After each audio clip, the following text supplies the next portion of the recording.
नमस्कार, मैं हूं Iqbal Parvez. India News desk में आपका स्वागत है। क्या आप जानते हैं कि टेलीविज़न पर डिबेट में जो बैठते हैं धर्मगुरु के नाम पर, मुल्ला के नाम पर, ये बड़ी बड़ी टोपी, ये बड़ी बड़ी दाढ़ी लेकर, वो कौन लोग हैं? वो असल में है 5-5 हज़ार रुपये के किराएदार मौलाना, जो रेंट पर जाते हैं पूरे हिंदुस्तान की नहीं बल्कि पूरे दुनिया के मुसलमानों की बेइज्जती कराने के लिए। आखिर ये क्यों जाते हैं चैनल पर डिबेट में? सिर्फ 5,000 रुपये के लिए, बेइज्जती कराने के लिए, गालियां सुनने के लिए, मुसलमानों को, इस देश के मुसलमानों को गालियां दिलवाने के लिए। ये जानते हैं कि वहाँ जाने के बाद चारों तरफ से अलग अलग छोटे छोटे विंडो में भक्त बैठे होंगे और वहाँ पर ये अकेले बैठे होते हैं और सिर्फ गालियाँ सुनवाते हैं और उसके लिए इन्हें सिर्फ 5,000 रुपये मिलते हैं। दरअसल चैनल को जब भी हिंदू मुसलमान का कोई मुद्दा उठाना होता है, जब भी मुसलमानों को गालियां देनी होती है, तो धर्मगुरु के नाम पर इन मुल्लाओं को 5,000 रुपये देकर बुला लिया जाता है। और ये मुल्ला, याद रहे, सिर्फ 5,000 रुपये के लिए पूरे मुसलमानों को गालियाँ दिलवाते हैं और ख़ुद भी गालियाँ सुनते हैं। आपको एक छोटा सा यहाँ पर एग्ज़ाम्पल देते हैं। मान लीजिए कि कोई बच्ची 10-11 साल की या 12 साल की या 25 साल की कोई लड़की हिंदी में जो श्लोक होता है, हिंदू धर्म का श्लोक पढ़ती है, तो उसे उसको एक ख़बर बनाई जाती है और उस खबर बनाने के लिए, उसको ख़बर बनाने के लिए शाम को फिर टेलीविज़न चैनल पर डिबेट किया जाता है और उसे भी हिंदू मुसलमान का रंग दिया जाता है। जहाँ चार हिंदू के धर्म गुरु होते हैं या 2-3 हिंदू के धर्म गुरु होते हैं, 2-3 मुसलमानों के धर्म गुरु होते हैं, वो मुल्ला बैठकर उस लड़की पर तनकीद करते हैं, उसे बुरा भला कहते हैं और ये कहते हैं कि हमारे धर्म में श्लोक करना, प्रार्थना करना, ये सब करना, ये करना जायज़ नहीं है, ये करना गलत बात है, ये करना हराम है, ये करना नाजायज़ है। आखिर ये सब करने की ज़रूरत क्या है? आखिर कोई लड़का या कोई लड़की या कोई बच्चा या कोई बच्ची कोई श्लोक पढ़ता है तो उस पर फतवा देने की या उस पर हिंदू मुसलमान को बिठाकर डिबेट करने की या उस डिबेट का हिस्सा बनने की ज़रूरत क्या है? ये आप भी जानते हैं कि यही इस देश की खूबसूरती है। इस देश में APJ अब्दुल कलाम को लोग सर माथे पे बिठाते हैं। इसी देश में उस्ताद बिस्मिल्लाह खान की शहनाई बनारस के शिवालयों में गूंजती है। इसी देश में मोहम्मद रफ़ी जब कोई भजन गाते हैं तो ऐसा महसूस नहीं होता कि ये भजन मोहम्मद रफ़ी ने रूह से ना गाया हो। उस भजन में उनकी रूह, उस भजन में वो अपनी रूह डाल देते थे।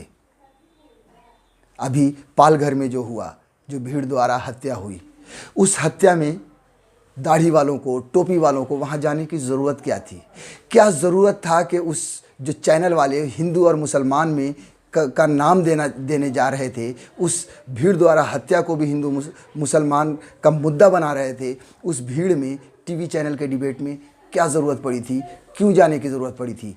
ये सब मुल्ला भी जानते हैं कि टीवी चैनल वाले इस देश में नफ़रत फैला रहे हैं। ये मुल्ला भी जानते हैं कि हर बात को हिंदू और मुसलमान में बांट दिया जाता है, लेकिन फिर भी ये मुल्ला उसी टीवी चैनल पर जाकर डिबेट में हिस्सा लेते हैं और 5,000 रुपया, सिर्फ 5,000 रुपये लेके घर चले जाते हैं। इस देश की सरकार से और इस देश की गोदी मीडिया से और इस देश की जनता से भी विनती करता हूँ कि ये जो नफ़रत फैल रही है उसे रोकिए। नफ़रत मत फैलाइए इसका, क्योंकि इसका असर न सिर्फ देश में पड़ रहा है बल्कि विदेशों में भी पड़ रहा है।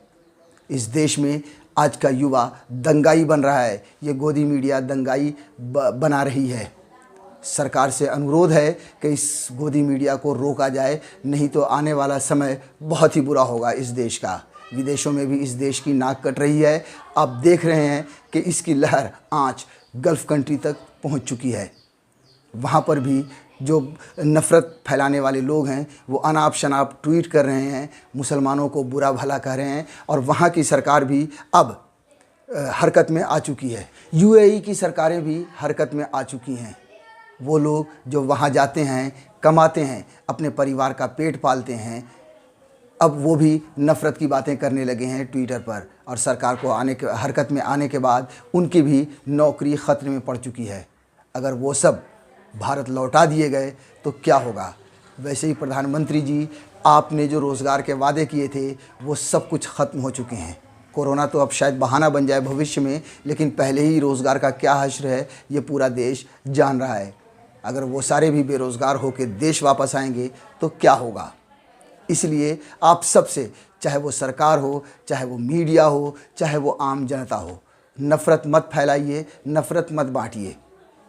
अपने आने वाली नस्लों को एक उज्जवल भविष्य दीजिए, अच्छा भारत दीजिए। आप खुद इस बात से अंदाज़ा लगा सकते हैं कि इस नफ़रत का जो सोशल मीडिया पर जिस तरह से नफ़रत फैलाई जा रही है, उसका असर गल्फ़ कंट्रीज़ में या विदेशों में, फ़ॉरेन में कितना बुरा पड़ रहा है कि ख़ुद प्रधानमंत्री को आकर ट्वीट कर कर ये कहना पड़ा कि कोरोना का कोई धर्म नहीं है। मुख्तार अब्बास नकवी ने भी ट्वीट कर कर, यहाँ तक कि एम्बेसडर्स ने भी और मुख्तार अब्बास नकवी ने भी ये बयान देकर कहना पड़ा कि मुसलमानों का भी ये देश है। कोरोना को धर्म में बांटना ठीक नहीं होगा।